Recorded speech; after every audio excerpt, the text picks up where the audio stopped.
ಶಿವಮೊಗ್ಗದ ಶಿಕಾರಿಪುರ ತಾಲೂಕಿನ ಕೊಟ್ರಳ್ಳಿಯ toll gate ವಿವಾದ ಮತ್ತೆ ಮುನ್ನೆಲೆಗೆ ಬರ್ತಾ ಇದೆ. ಒಂದು ಟೋಲ್ ಗೇಟ್ ವಿವಾದ ಸವಳಂಗ ಮತ್ತು ಕೊಟ್ರಳ್ಳಿ ಬಳಿ ನಿರ್ಮಿಸಿರುವಂತಹ ಟೋಲ್. ಶಿವಮೊಗ್ಗದ ಶಿಕಾರಿಪುರ ತಾಲೂಕಿನ ಕೊಟ್ರಳ್ಳಿಯ ಟೋಲ್ ವಿಚಾರ ಮತ್ತೆ ಈ ಒಂದು ವಿವಾದ ಮುನ್ನೆಲೆಗೆ ಬರ್ತಾ ಇದೆ. ಅವೈಜ್ಞಾನಿಕವಾಗಿ ಟೋಲ್ ಅಳವಡಿಕೆ ಮಾಡಿದ್ದಾರೆ ಅನ್ನುವಂತಹ ಆರೋಪ ಬರ್ತಾ ಇದೆ. ಕ್ರಮ ಕೈಗೊಳ್ಳುವಂತೆ ಒತ್ತಾಯಿಸಿದರೂ ಕೂಡ ನಿರ್ಲಕ್ಷ್ಯ ವಹಿಸಲಾಗ್ತಾ ಇದೆ. ಟೋಲ್ ಸಮಸ್ಯೆ ಬಗೆಹರಿಸದಿದ್ದರೆ ತೀವ್ರವಾದಂತಹ ಹೋರಾಟ ಮಾಡ್ತೀವಿ ಅಂತ ಹೇಳ್ತಾ ಇದ್ದಾರೆ. ಮತ್ತೆ ಮುನ್ನೆಲೆಗೆ ಬಂದಿರುವಂತಹ ಟೋಲ್ ಗೇಟ್ ವಿವಾದ ಶಿವಮೊಗ್ಗ ಶಿಕಾರಿಪುರ ತಾಲೂಕಿನ ಕೊಟ್ರಳ್ಳಿ ಸ್ಥಾಪನೆ ಮಾಡಿದ್ದಾರೆ. ಒಂದು ಇಲ್ಲಿ ಸವಳಂಗ ಹತ್ತಿರ ಇರ್ತಕ್ಕಂಥದ್ದು ಮತ್ತು ಇನ್ನೊಂದು ಕುಟ್ರಳ್ಳಿ ಅಂತೇಳಿ ಅಲ್ಲಿ ಕಣಿವೆ ಮನೆ ಹತ್ತಿರ ಇರ್ತಕ್ಕಂಥದ್ದು ಎರಡು ಟೋಲ್ ಗೇಟ್ಗಳನ್ನು ಸ್ಥಾಪನೆ ಮಾಡಿದ್ದಾರೆ.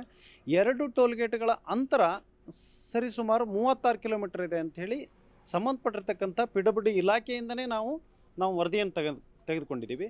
ಇದು ಸಂಪೂರ್ಣವಾಗಿ ಸ್ಟೇಟ್ ಹೈವೇ ಅಥಾರಿಟಿಯ ಏನು ಕಾನೂನೇನಿದೆ ಆ ಕಾಯ್ದೆಗೆ ಸಂಪೂರ್ಣವಾಗಿ ವಿರುದ್ಧವಾಗಿರ್ತಕ್ಕಂಥದ್ದು.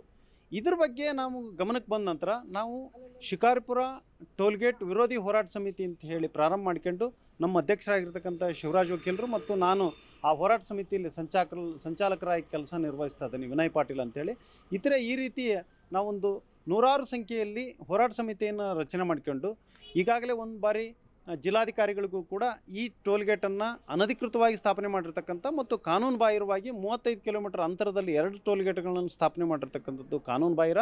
ಆ ಕಾರಣಕ್ಕೆ ಅದನ್ನು ಇಮಿಡಿಯೇಟ್ ತೆರವುಗೊಳಿಸ್ರಿ ಅಂತೇಳಿ ನಾವು ಮನವಿಯನ್ನು ಕೂಡ ಕೊಟ್ಟಿದ್ದೀವಿ. ಸರಿಸುಮಾರು ಆ ಉಷಾ ನರ್ಸಿಂಗ್ ಹೋಮ್ನಿಂದ ಜಿಲ್ಲಾಧಿಕಾರಿಗಳ ಕಚೇರಿಗೆ ಸುಮಾರು 400 ಜನ ಸಂಖ್ಯೆಯಲ್ಲಿ ದೊಡ್ಡ ಮಟ್ಟದಲ್ಲಿ ರಸ್ತೆ ಮೂಲಕ ನಾವು ಪ್ರತಿಭಟನೆಯನ್ನು ಮಾಡಿ ಅವರಿಗೆ ಮನವಿ ಸಲ್ಲಿಸಿದ್ದುಂಟು. ಅದು ಕೂಡ ಅವ್ರಿಗೆ ಗೊತ್ತಿದೆ. ಎರಡನೇದಾಗಿ ಆಗಸ್ಟ್ 3ನೇ ತಾರೀಕು 2024 ದಿನಾಂಕದಂದು ಕುಟ್ರಳ್ಳಿ ಟೋಲ್ ಹತ್ರನೇ ಸರಿಸುಮಾರು 2000 ಜನಸಂಖ್ಯೆಯನ್ನು ಕರ್ಕೊಂಡು ಬಂದು ಆ ಟೋಲ್ಗೇಟ್ ಸ್ಥಳದಲ್ಲೇ ನಾವು ರಸ್ತೆ ತಡೆ ಮೂಲಕ ಪ್ರತಿಭಟನೆ ಮಾಡ್ತಕ್ಕಂಥದ್ದು. ಆ ಸಂದರ್ಭದಲ್ಲಿ ಕೂಡ ಮಾನ್ಯ ಉಪವಿಭಾಗಾಧಿಕಾರಿಗಳು ಬಂದಿದ್ದರು. ಇದು ಏನಾಗಿದೆ ನಮ್ಮ ಹೋರಾಟ ಅಂತಂದರೆ ಎಲ್ಲ ಕಡೆಗೂ ಕೂಡ ಪರಿಹಾರ ಸಿಗ್ತಾ ಇದೆ. ಬಟ್ ಇಲ್ಲಿ ಪ್ರಭಾವಿ ಸಚಿವರಿದ್ದಾರೆ, ಪ್ರಭಾವಿ ಶಾಸಕರಿದ್ದಾರೆ. ಆದ್ರೂ ಕೂಡ ಈ ಜನರಿಗೆ ಅಥವಾ ಜನರ ಹಣವನ್ನು ಸುಲಿಗೆ ಮಾಡ್ತಕ್ಕಂಥ ಈ ಪ್ರವೃತ್ತಿ, ಈ ಟೋಲ್ ಗೇಟ್ಗಳ ಮೂಲಕ ಏನು ಪ್ರವೃತ್ತಿ ಉದ್ದೇಶ ಏನು ಅಂದರೆ, ಈಗಾಗಲೇ ನಮ್ಮ ಟೋಲ್ಗೇಟ್ ಸಮಿತಿಯ ಅಧ್ಯಕ್ಷರು ಈಗಾಗಲೇ ಸವಿಸ್ತಾರವಾಗಿ ಹೇಳಿದರು.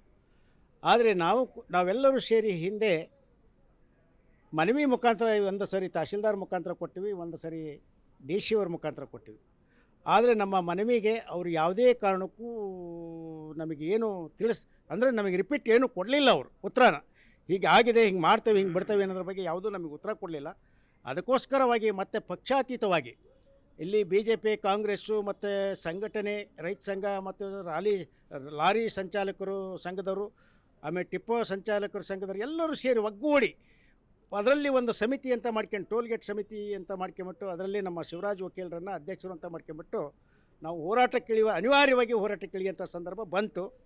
ಆದರೆ ಶಿಕಾರಿಪುರ ಕೊಟ್ರಳ್ಳಿ ಟೋಲ್ಗೇಟ್ನ ಮುಂಭಾಗದಲ್ಲಿ ರೋಡ್ ತಡೆ ಹಾಕಿ ಬಹಳ ದೊಡ್ಡ ಉಗ್ರ ಹೋರಾಟದ ಮುಖಾಂತರ ಅದನ್ನು ಪ್ರತಿಭಟನೆ ಮಾಡೋಂಥ ಸಂದರ್ಭ ಬಂದಾಗ ನಮ್ಮ ರಾಜಕಾರಣಿಗಳು ಮುಂದೆ ಬಂದು, ಅಂದರೆ ಅದರಲ್ಲಿ ಕಾಂಗ್ರೆಸ್ಸು ಜಿಲ್ಲಾ ಉಸ್ತುವಾರಿ ಸಚಿವರು ಕೂಡ ಇದ್ದರು, ಆಮೇಲೆ ಸಂಸದರು ರಾಘವೇಂದ್ರ ಅವರು ಇದ್ದರು, ಮೇಲೆ ಮತ್ತು ನಮ್ಮ MLA ಆಗಿರ್ತಕ್ಕ ಈ ವಿಜೇಂದ್ರ ಅವರು ಏನು ಮಾಡಿದರು ಅಂದರೆ ನಮ್ಮ ಟೋಲ್ಗೇಟ್ ಸಮಿತಿಯ ಅಧ್ಯಕ್ಷರನ್ನ ಕರ್ಕೊಂಡು ಹೋಗಿ ಸತೀಶ್ ಜಾರಕಿಹೊಳಿ ಅವ್ರ ಹತ್ರ ಭೇಟಿ ಮಾಡಿಸಿ, ಅಂದರೆ ನಮಗೇನು ನಾವು ಸಂತೋಷ ತಿಳ್ಕೊಂಡಿದ್ದೀವಿ ಅಂದರೆ ನಮ್ಮ ಟೋಲ್ಗೇಟ್ ಸಮಿತಿಯವ್ರನ್ನ ಕರ್ಕೊಂಡು ಹೋಗಿ ಅಲ್ಲಿ ಸಂಧಾನ ಮಾಡಿ ಆ ಟೋಲ್ಗೇಟ್ ತೆರವುಗೊಳಿಸೋಕ್ಕೆ ಏನಾದರೂ ಒಂದು ವ್ಯವಸ್ಥೆ ಮಾಡ್ತಾರೆ ಅಂತಕ್ಕಂಥ ಭಾವನೆ ನಮ್ಮದಾಗಿತ್ತು. ದೇಶ ಏನು ಅಂದರೆ, ಈಗಾಗಲೇ ನಮ್ಮ ಟೋಲ್ಗೇಟ್ ಸಮಿತಿಯ ಅಧ್ಯಕ್ಷರು ಈಗಾಗಲೇ ಸವಿಸ್ತಾರವಾಗಿ ಹೇಳಿದರು. ಆದರೆ ನಾವೆಲ್ಲರೂ ಸೇರಿ ಹಿಂದೆ ಮನವಿ ಮುಖಾಂತರ ಒಂದು ಸರಿ ತಹಶೀಲ್ದಾರ್ ಮುಖಾಂತರ ಕೊಟ್ಟಿವಿ, ಒಂದು ಸರಿ DC ಅವ್ರ ಮುಖಾಂತರ ಕೊಟ್ಟಿವಿ. ಆದರೆ ನಮ್ಮ ಮನವಿಗೆ ಅವರು ಯಾವುದೇ ಕಾರಣಕ್ಕೂ